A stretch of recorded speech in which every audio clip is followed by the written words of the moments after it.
All right. Hello and welcome. This is President B. Kennedy, and welcome to the first installment of D&D Pop Alchemy.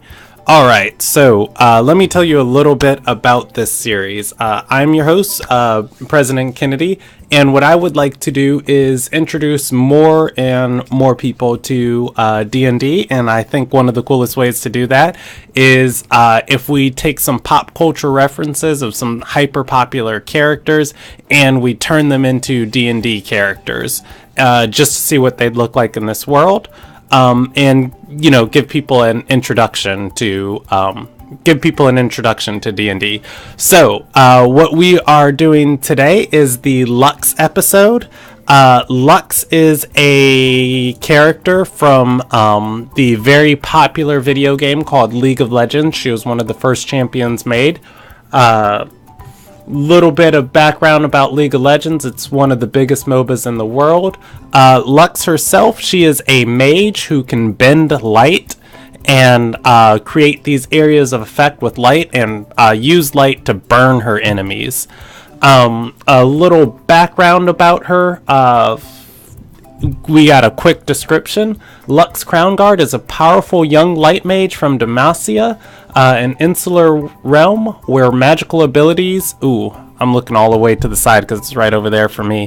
Where magical abilities are viewed with fear and suspicion, forced to keep her power a secret for much of her young life. She grew up fearing discovery and exile, but learned to embrace her magic and covertly wields it in service of her homeland. Alright, so we're going to turn this video game character into a D&D character, and I've already done all the legwork for you. So if you want to use this character concept in a D&D campaign, you can. You can just copy and paste what I've done here, or you can alter it to fit your own needs. And after I go through the build and everything, I will go back and tell you rather the things I would do differently if I was making this my own personal character. Alright, so her full name is Luxana Crownguard, and she was born to a family, and this is her background in the game. She was born to a family that guards the king. So she kind of has this dual nature of being a noble and being a military officer. So for the background that I chose for her, and I generally choose how I go about creating my characters, I'll choose race, background, and then I'll choose class alignment, and then features and everything from there. So the background I chose for her was a soldier background, playing off of that her family's role is to protect the king. And she has a brother in the game, and maybe someday, we'll come back and turn him into a D&D character. But she has a brother, and he's a military officer. So, we went with the soldier background, which is the easiest, well, not easiest, but easy way to just flesh out your character. So we picked the character traits that were most like Lux. She is a very happy-go-lucky person. All the time. She's very polite and very respectful. One of the things in her backstory is she craves independence, and she's always running away from home to sneak out and test the limits of her magic and explore new opportunities with her magic and discover more things about it. So independence was the ideal I chose for her. And the bonds, she is a religious member of her community. Not so much as in very devout, but more so as her family's job is to protect the king, but she takes it a step further and protects all the people she's able to. I actually didn't see any flaws on the table, and on the table that fit her, so I made one of my own. I don't think about consequences, because in her backstory, it's her being reckless that eventually lets people discover her ability to use magic and gets her in a bunch of trouble. Why I went through, and rather than writing something unique for these characters to fit the character, and went through and picked traits that are listed in the player's handbook is because I want this to be as close to something that you can just pick up and take and start playing. Alright, so the next thing, she is a wizard, was the class we chose, and human variant for the race. These ability scores were used using the Standard Adventures League ability scores. So once again, you can take this sheet that I'm showing you right now and take it and go play with it any place. For wizard, of course, we want our highest score in our intelligence, which was originally a 16, or which was originally a 15. Sorry about that. And then we put a 14 into dexterity, 13 into wisdom, 12 into constitution, 10 into strength, and 8 into charisma. And I'll explain why I put those where I did in a minute. But for being a human variant, we get to increase 2 of our ability scores by 1. So we increased our 15 to 16 for our intelligence. And then we increased our 13 to a 14 for our wisdom. And then we also got an ability score adjustment for starting at level 6. And that was something I should probably have said earlier. Every character I make, I'm going to make them at level 6 because it's a good level to just generally get a feel for the character you're playing. You have a lot of options of what you can multi-class with and really start getting some unique stuff. That said, I'm going to try and keep them simple and as flavorful as possible. And so we got an ability score adjustment at level 4, and we used that to bump our intelligence from 16 to 18. So all of this is completely legal by any Adventures League if you want to pick it up and go play in any Adventures League. And we are using Unearthed Arcana here, so you would have to ask the DM about that. So anyways, why I chose the placements I chose was because as being a military officer, one of the things your character would get would be training in the intimidation skill. And Lux, if you've ever heard anything she says, she's always like, you can do it. Come on, you're great. You're awesome. We got this. Stay positive. Like, she's not very intimidating at all. So I figured she'd probably have a bad charisma as far as trying to scare or persuade people to do what she wants. Everything that would come out of her mouth would be kind of like a laughable, like, aw, you're just adorable. Rather than a full-fledged like, oh yeah, you're right, that's a great idea, let's go do that.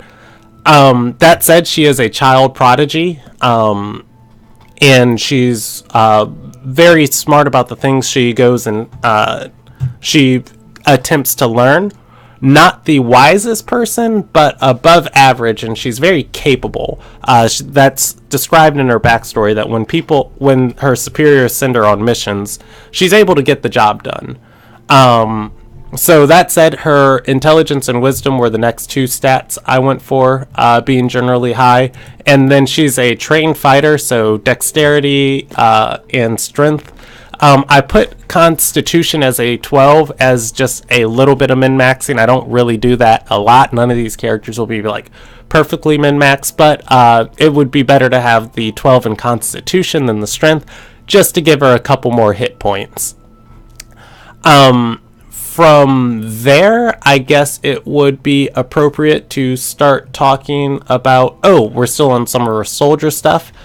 Soldier, she is trained in horse riding, which goes really good with her, with the background of the character, as she was riding her horse one day and it broke its legs and she was attacked by predators, is how she discovered her powers when she had to defend herself. So, of course, horse riding, wow, is something she's proficient in, and we get that from being a soldier.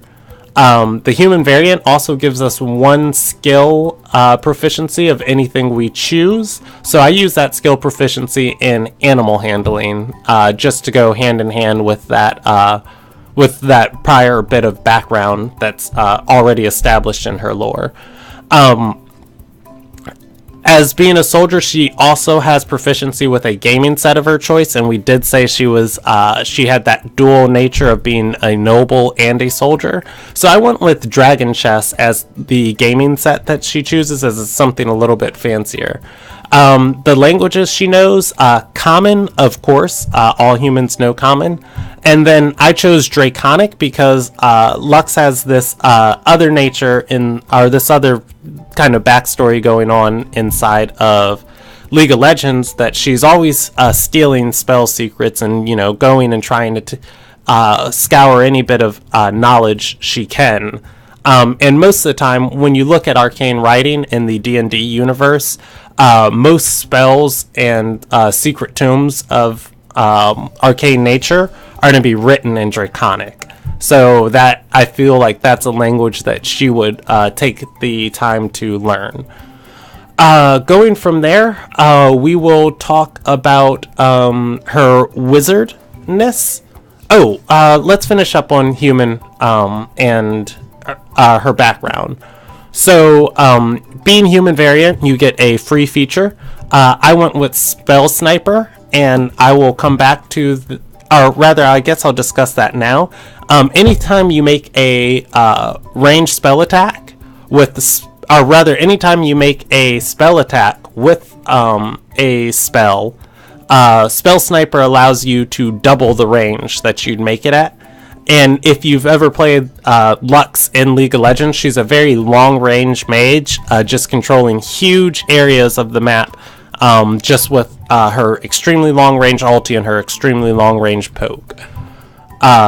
So I felt Spell Sniper was really appropriate. As being a soldier, we do have military rank, as she can express her rank as a Crown Guard and an Illuminator to anybody around her and get the recognition she deserves. And then that's going to bring us into our wizard traits.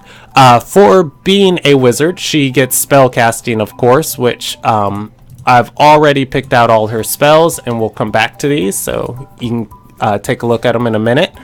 And wizards particularly are able to do ritual casting. So any spell she puts down in her spell tome, she'll be able to, if it is a ritual spell, she'll be able to read it off and cast it without spending a spell slot. Wizards get a feature called Arcane Recovery, which allows them to recover a couple spell slots once per day as they rest.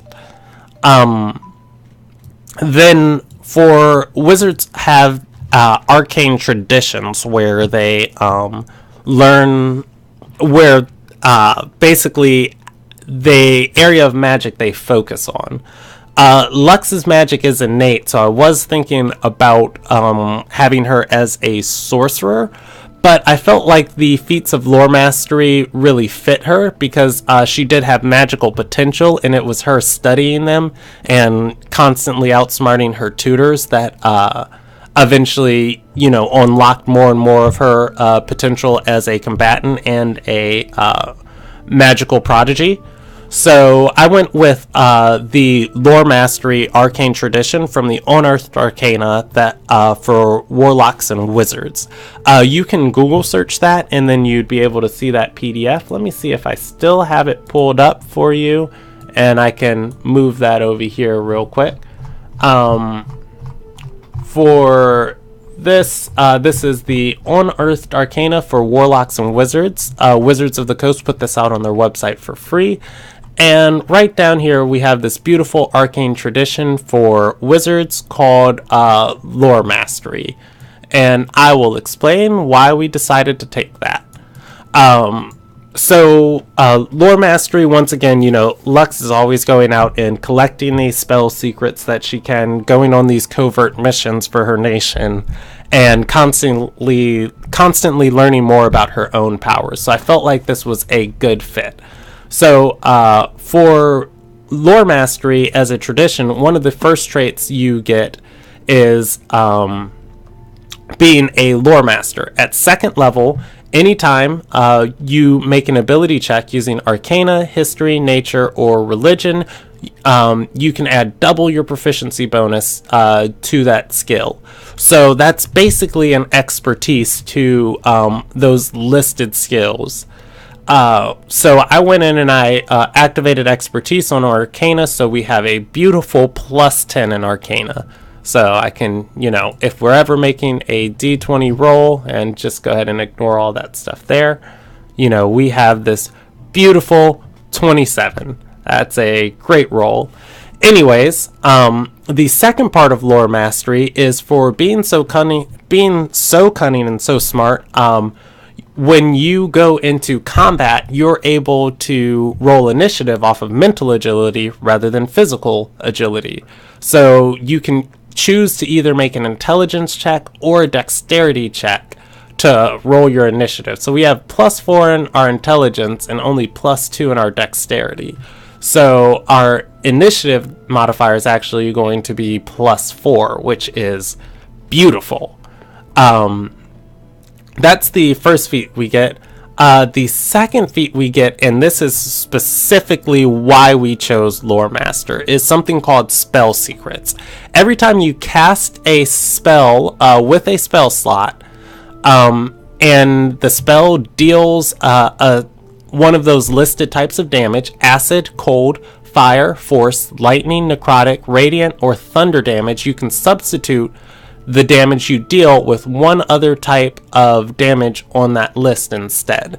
If you know Lux from League of Legends, she's always dealing radiant she's always burning enemies with light, and she's burning them between, and it's either going to be radiant damage or fire damage.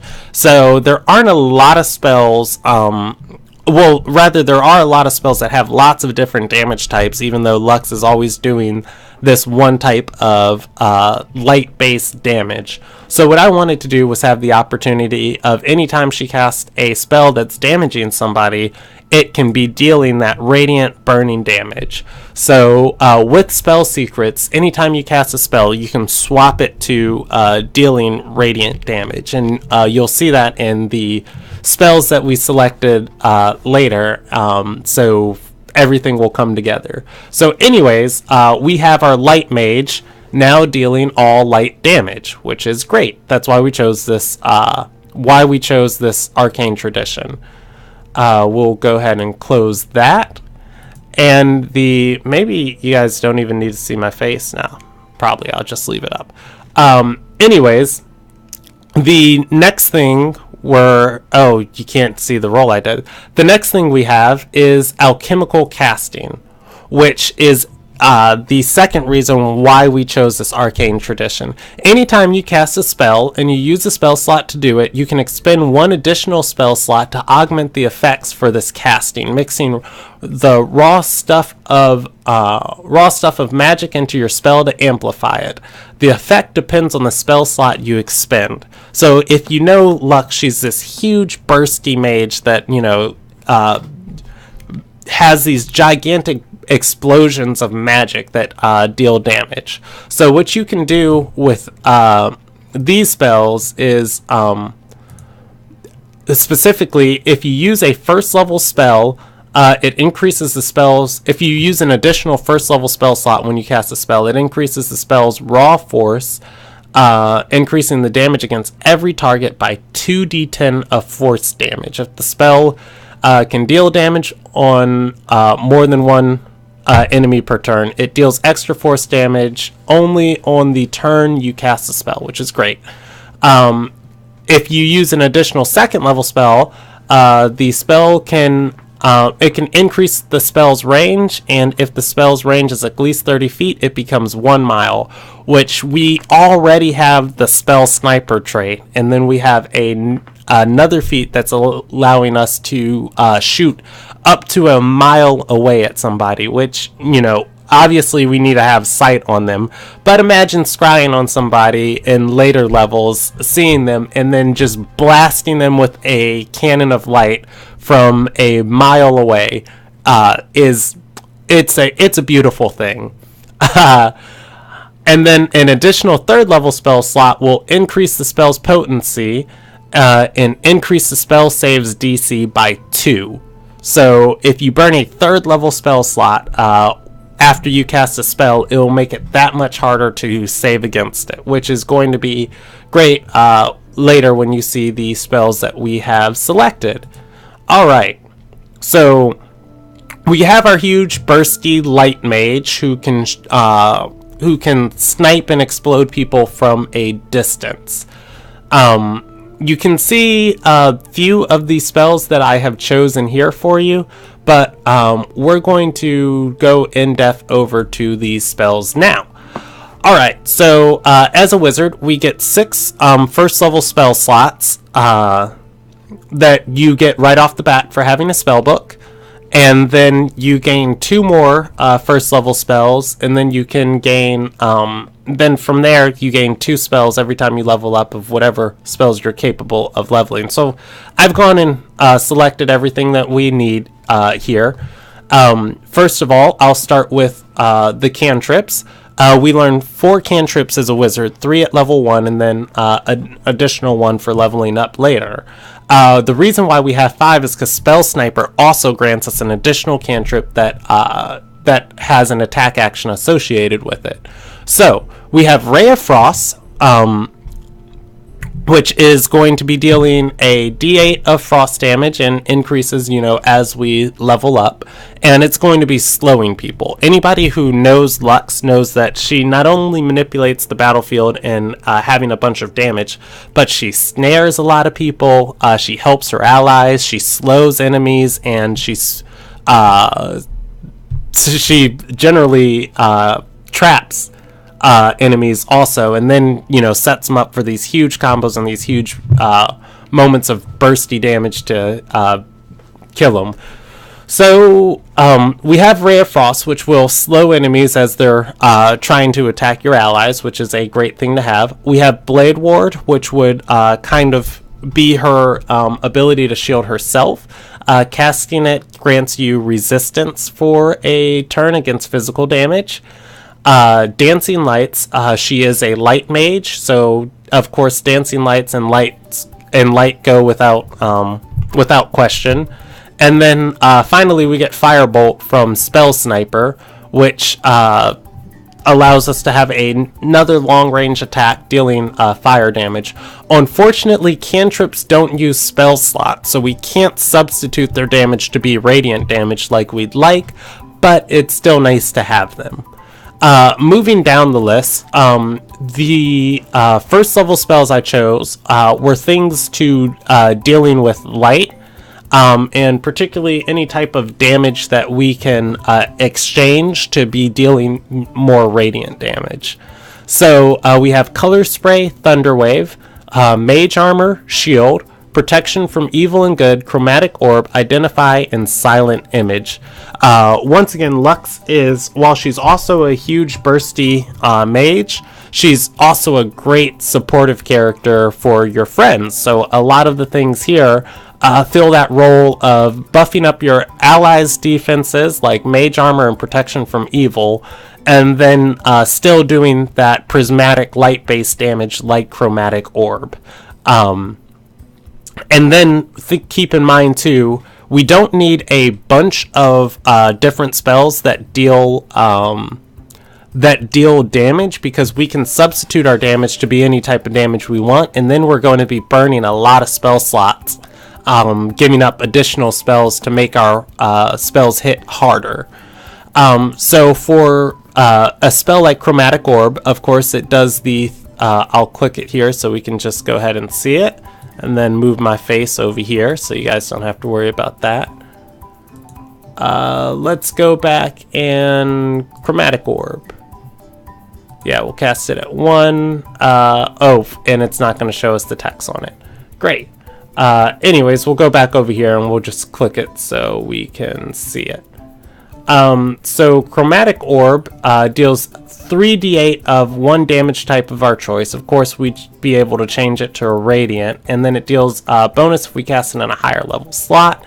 And this is making an attack roll at somebody, so it's going to get those beautiful benefits of being able to cast it a mile away with our Arcane Tradition, or being able to cast it at double the range of 180 feet with our spell sniper.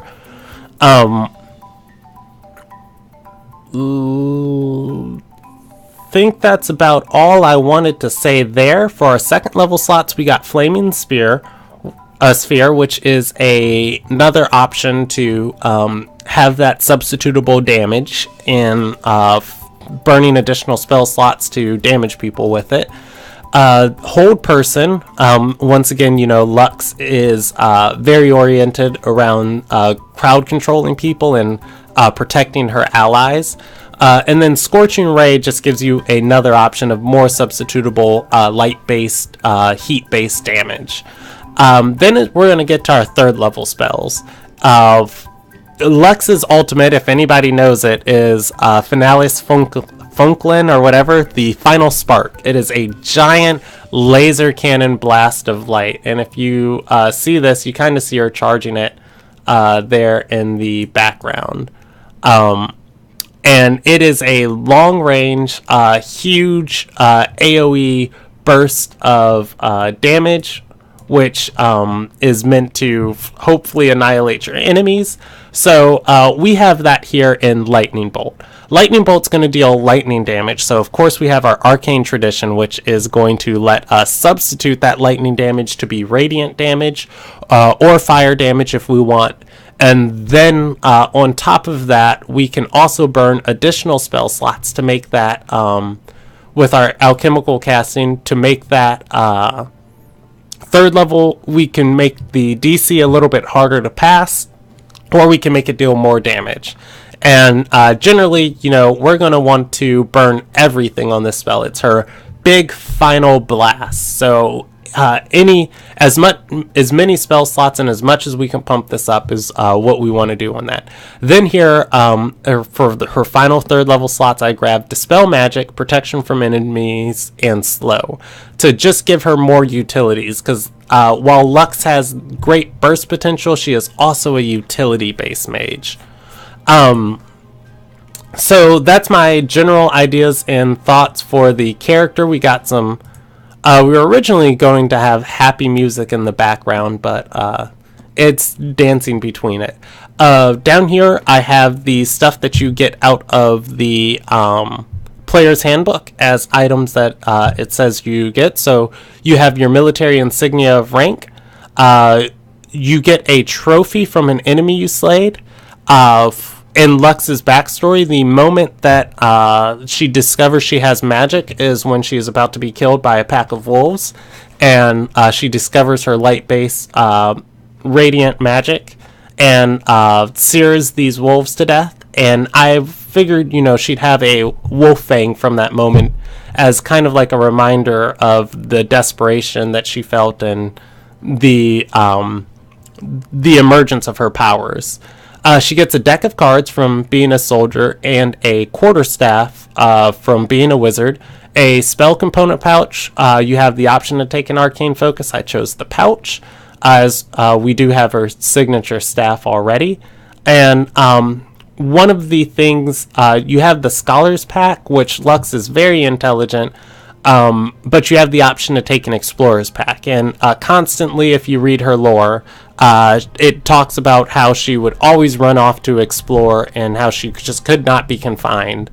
And so I went with the Explorer's Pack over that, over the Scholar's Pack, and then the spell book, of course. So in general here, the type of character you'd be looking to play this in, this character would be pretty good at investigating mysteries and helping out in combat in a pinch. I think it would be very fun for maybe a Curse of Strahd campaign, any particular type of undead hunting, or any type of campaign where you're particularly looking to be a good set of heroes with a good outlook on the world going after somebody. Lux is one of my favorite characters from League of Legends, so I thought it'd be really fun to make her... create her into a D&D format.